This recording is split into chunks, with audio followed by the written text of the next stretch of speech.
Thom Hartmann here on the news. You need to know this. Pressure is increasing on Mitt Romney to release his tax returns.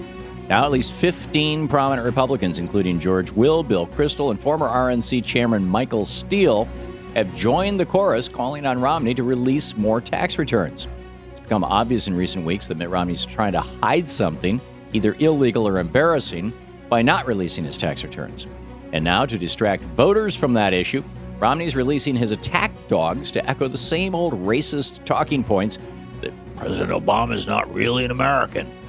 Within just a few hours on Tuesday, Romney campaign co-chair John Sununu questioned the time the president spent in Indonesia as a child and said Obama needs to learn how to be an American. Shortly after, another Romney surrogate referred to Obama's America as socialist. And then Romney himself later that afternoon called President Obama's policies extraordinarily foreign. It's obvious what's going on here. Mitt Romney does not want this election to be about what type of president he'd be with his offshore bank accounts, his shady financial dealings, and his tax dodging. He wants this election to be about one thing and one thing only: motivating the far right to get that black man out of the White House.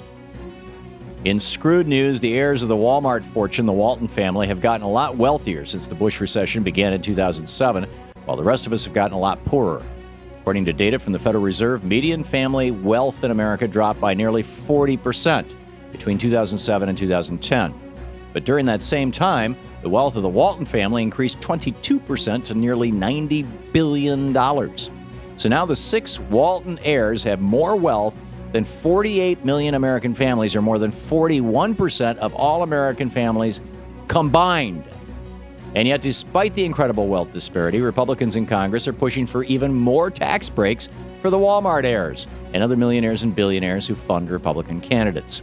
This is a make-or-break moment for the American middle class, as Democrats try to extend tax cuts for working Americans while cutting them off for the Walton heirs.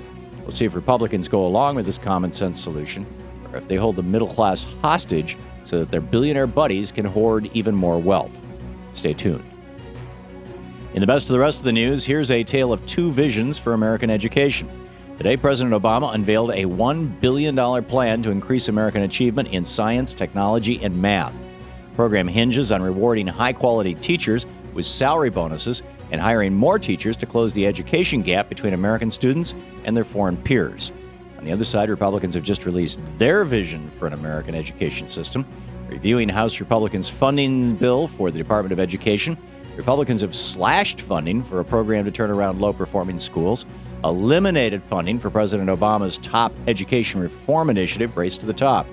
Meanwhile, House Republicans have quadrupled funding for abstinence-only education, something that study after study has proven doesn't work. So while President Obama wants kids to learn more about math and science, Republicans want kids to learn about how bad sex is.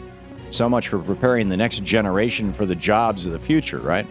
Then again, the Republican future might be one filled with sex police patrolling our streets like in Saudi Arabia. Elizabeth Warren's newly created Consumer Financial Protection Bureau slapped Capital One Bank with a $200 million fine today for using deceptive marketing tactics to lure customers into buying unnecessary financial products like payment protection and credit monitoring.